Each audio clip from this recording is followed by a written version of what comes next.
Le Move. T'as vu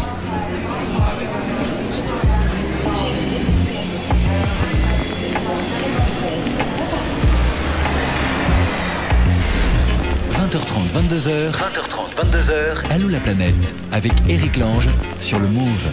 Donc nous y voilà. Bonsoir monsieur, dame, bienvenue dans l'émission Allô la planète, comme chaque soir jusqu'à 22h pour refaire le monde qui est autour de nous. Tel que nous y sommes, où que vous soyez dans le monde, l'émission est là pour vous. Si vous êtes en France, c'est sur le Move, la radio, partout ailleurs. Lemove.fr, vous écoutez en direct, en streaming, en podcast ou en réécoute, et nous sommes tous ensemble, en dépit, n'est-ce pas, de la distance qui nous sépare et des univers qui nous empêchent d'être ensemble physiquement, mais nous nous retrouvons chaque jour dans une seule et même émission. Dans un instant, on va dans une ville, Cochabamba. C'est où ça? Clément, Philippe? Il y en a des deux qui sont là? Philippe, vous êtes où? C'est où le nom de la ville? Cochabamba. Cochabamba. Bien prononcé. Et c'est où? C'est en Argentine, c'est ça? Non, c'est en Bolivie. Ok, d'accord, tout faux, Eric Lange. Ok. Donc, Anka, tu m'avais dit Argentine. Enfin, je dis ça, je dis rien, mais les promos, on revient après. Promo. Mon époque, Le Move. ma radio, le Move. Jeudi 1er mars, concert du Peuple de l'Herbe sur le Move.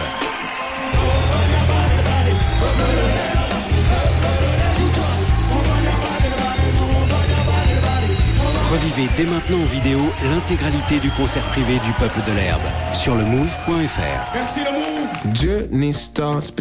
Le 22 mai, le Kid de Brooklyn débarque à Paris avec le Move.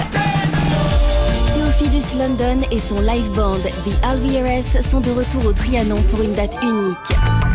Entre pop, électro, funk et hip-hop, son premier album, Times Are Weird These Days, l'a définitivement fait passer de révélation à artiste majeur.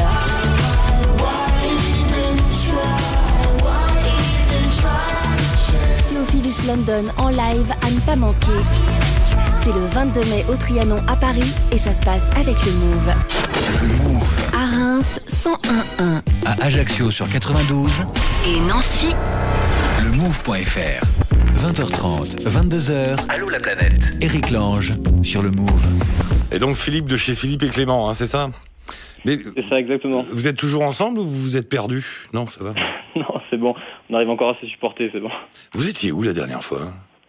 La dernière fois, on était à Ushuaia, tout en bas de l'Argentine. Ah ouais? Vous étiez si loin que ça? On a remonté un peu. C'était à si longtemps que ça? C'est marrant. C'était il y a un peu plus d'un mois, ouais. Et en un mois, vous êtes remonté jusqu'à la Bolivie? Disons qu'on a fait, on a pris un vol quand même pour remonter donc de tout en bas jusqu'à Buenos Aires. Voilà, parce que on devait rejoindre des copines qui nous attendaient en Bolivie, donc du coup il a fallu mettre les bouchées doubles. Les copines en Bolivie déjà. Rappelez-nous la balade, vous, le truc c'est de remonter jusqu'en Alaska là-haut, c'est ça? Alors oui, au début c'était de remonter jusqu'en Alaska. Au fur et à mesure on voit un peu moins grand. On prend plus de temps sur les étapes, donc ça va être dur de remonter jusqu'en haut, mais il nous reste quand même un bon bout. Ah oui, donc vous irez jusqu'au moment où vous en avez marre. Plus loin des caisses.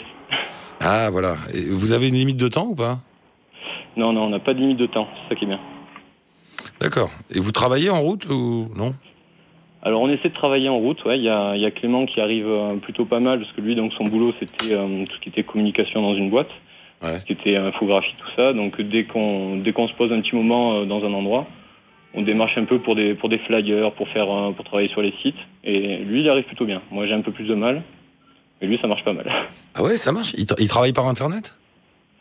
Oui, mais il travaille par Internet, mais il travaille surtout en local pour une auberge jeunesse. Il fait des flyers pour que les gens les distribuent dans les rues, tout ça. D'accord. Voilà. Et ça marche, ça? Ah bah c'est bien. Et ça marche, ouais, il y a du boulot, mais il y a du boulot un peu partout. Hein. On a travaillé comme gardien, toujours pareil, dans les auberges jeunesse, ça marche bien. Tu as juste à garder la nuit, à réceptionner les gens qui arrivent de nuit. Voilà. Dans les bars le soir aussi. Ça marche pas mal. Mais vous trouvez du boulot comme ça au noir? C'est du boulot au noir? Ouais. Ah oui, c'est du boulot au noir, mais il faut demander. Mais ça marche toujours comme ça. Il y a beaucoup de voyageurs sur la route qui font ça. Et ça marche. Non, parce que je me demandais justement si avant ça marchait bien ça, mais je me demandais si c'était encore jouable. Aujourd'hui, oui. ouais. En Amérique latine, en tout cas, ouais. En Amérique du Sud, en tout cas, ça marche. Ils sont pas trop regardants. Ouais. Non, pas du tout. D'accord. Donc c'est la bonne nouvelle du jour, les gars. On peut bosser en Amérique latine sans visa de travail. mais Quand tu dis dans les auberges de jeunesse, c'était payé ou en échange d'une chambre? Alors, ça revient, c'est les deux, mais ça revient même. Des fois, on a le gîte et le couvert, comme on dit, et des fois, ils payent. Ouais. Et donc, on les paye en retour, quoi, pour la nuit et le couvert. Ouais, non, mais c'est bien. Et là, c'est comme. Vous êtes où alors, Copacabana, pouf pouf? Cochabamba. Cochabamba. C'est comment ça? C'est comment autour de vous? Ça ressemble à quoi? Ça reste. Donc là, c'est plutôt donc à la sortie de la cordillère des Andes. Ouais. Donc on est encore un peu dans les montagnes. Là, on voit de belles montagnes depuis la fenêtre. C'est à 2500 mètres d'altitude encore, donc on est encore assez haut. Ça se situe à, 5 heures de La Paz. On revient de La Paz, là, on y a passé un peu moins de 15 jours. Étonnante cette ville, La Paz, non? Il paraît que c'est la capitale la plus haute du monde? Un truc comme ça? C'est ça, exactement. La capitale administrative. Nous, on disait la capitale tout court, mais en fait, c'est Sucre, la capitale de la Bolivie. Donc, mais ça compte quand même. C'est une grosse ville, on va dire, presque 2 millions d'habitants. Et vraiment, c'est notre coup de cœur depuis le départ, là, la Bolivie. Ah ouais? On aime beaucoup. C'est le bon plan aussi pour les voyageurs qui veulent voyager pas trop cher. Pourquoi c'est le bon plan? Parce qu'on est bien reçu, parce que c'est facile de voyager? Oui, c'est facile. Les gens sont agréables. Ils sont peut-être un peu moins faciles d'accès au premier abord par rapport à des Argentins. Mais une fois qu'on discute avec eux, ils sont super aimables. Dès que vous cherchez quelque chose, ils vous aident. Ils vous accueillent aussi parfois. Enfin, c'est vraiment sympa et surtout pas cher. Pas cher. On peut dormir pour, on va dire, 5 € par nuit. Ah là là. 10 € si on veut un truc un peu mieux. Et puis on mange même pas pour 2 € par personne. Tu manges dans la rue, dans les boui-boui, des trucs comme ça. Ouais. Et vous voyagez comment? En bus, c'est ça? C'est du bus là-bas? Ouais, la plupart du temps en bus, ouais. Les transports, pareil. Vraiment pas cher. Donc du coup, là, en Bolivie, on peut pas faire d'autostop. Si quelqu'un s'arrête, il va vous demander une contribution. Il n'y a pas de... oui, c'est ça, ouais. Vraiment 2 €, 2 € pour, 200 ou 300 km. Ouais, donc oui, l'autostop, c'est ridicule, ouais. Et les bus sont confortables, ça va? Ouais. Alors, c'est la galère. Pas trop. Là, c'est un peu plus... Bon, ça va, ça reste acceptable, mais c'est vrai qu'on a fait, par exemple, un trajet entre Buenos Aires et donc la Bolivie, 35 heures. Ouais. Au bout de 35 heures, ça devient dur, mais bon, dans n'importe quel bus, j'imagine. Ah oui, non, c'est insupportable. Et c'est quoi? Vous avez fait qu'est-ce que c'est que cette route de la mort, là? Ah, la route de la mort, en fait, c'est une route qui relie donc La Paz, un village Corioco, c'est ça, donc à 50 km, et c'était ça reste encore la route la plus meurtrière au monde, en fait. C'est même pas une route, c'est un chemin qui est creusé dans une falaise, qui descend pendant 50 km, et donc c'était un peu la seule route qui reliait les deux villages. Maintenant, ils ont fait un nouveau tracé en 2003, qui est un peu moins dangereux. Mais disons qu'on peut encore l'emprunter. Ça reste peut-être un peu... Enfin, c'est touristique maintenant. Donc on peut la descendre en vélo. Et on descend à fond. Et voilà, il y a un précipice d'un côté, une falaise 200 mètres de l'autre. Et ils appellent ça la route de la mort parce que... Il y a tout le temps des gens qui tombent. C'est pas moi qui tombais, quoi. Mais aujourd'hui encore, il y a des accidents? Non, c'est fini. Aujourd'hui encore, il y a des accidents, mais beaucoup moins.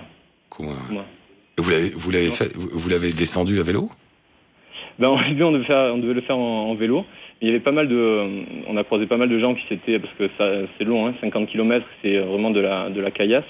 Et de fatigue, ils tombaient, et il y en a qui se faisaient pas mal, plutôt mal. Et nous, on a trouvé un truc en quad, donc c'était un peu plus cher. Ouais.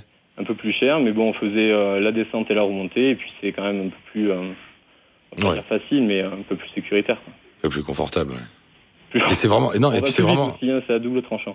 Mais c'est vraiment impressionnant, t'as vraiment la falaise, enfin le précipice là, juste sur le côté. Ouais, on imagine mal un bus passer à cet endroit. Nous, déjà avec les quads, c'est assez gros. Des fois pour se croiser, il fallait... je sais pas comment est-ce qu'ils faisaient pour passer par là, parce qu'ils devaient avoir les deux roues dans le vide, c'est pas possible. Ils doivent faire peut-être des endroits, peut-être 2,50 m de large, un truc comme ça. Il tombait, d'où le nom, voilà. Oui, il tombait, simplement. Bon, et là maintenant, donc qu'est-ce que vous allez faire? Qu'est-ce que c'est que cette histoire? Vous allez bosser avec des animaux? Voilà. C'est vrai, ça on va essayer, on va le faire. On va donc du côté amazonien. Il y a un parc, ça s'appelle le parc Emachan, qui recueille des animaux qui ont été maltraités, des animaux qui ont subi le braconnage, et ils les recueillent, ils essaient de les réintroduire. D'accord. Donc c'est des félins, des singes, pas mal d'oiseaux. Et voilà, pendant un mois, on va essayer de On va essayer de s'occuper un petit peu d'eux. C'est du volontariat, là. On paye quand même un petit peu. Ah, vous n'êtes pas payé Non, on n'est pas payé. On n'est pas payé et on paye. On paye pour... en fait, c'est pas une organisation gouvernementale. C'est-à-dire que seulement les gens qui y vont, leur contribution permet de faire tourner le parc. Donc on met la main à la pâte et on donne un petit peu, en fait. D'accord. Et donc vous allez bosser, quoi. Vous êtes des vrais faux vétérinaires, quoi. Des vrais faux vétérinaires, c'est ça, exactement. Non, je pense que ça va être une grosse expérience. Au départ, on voulait faire un peu de volontariat. Moi, je voulais essayer de trouver des missions, mais en tant que dentiste, mais c'était pas forcément évident vu qu'il n'y avait pas des spots à l'année. C'est souvent des missions, par exemple en mai en Argentine, en juillet au Pérou. Ouais. Là, c'est vrai que c'est pas évident d'être au bon endroit au bon moment. Donc là, on va s'occuper d'animaux. Ça va nous faire travailler un petit peu parce que ça fait 4 ans qu'on se balade, donc il va falloir se lever le matin un peu plus tôt. Pourquoi ? Attends, ça fait combien de temps que vous baladez là, que vous êtes sur la route ? Ça fait 4 mois là maintenant. 4 mois, ouais. Et t'es dentiste, toi, à la base ? Ouais.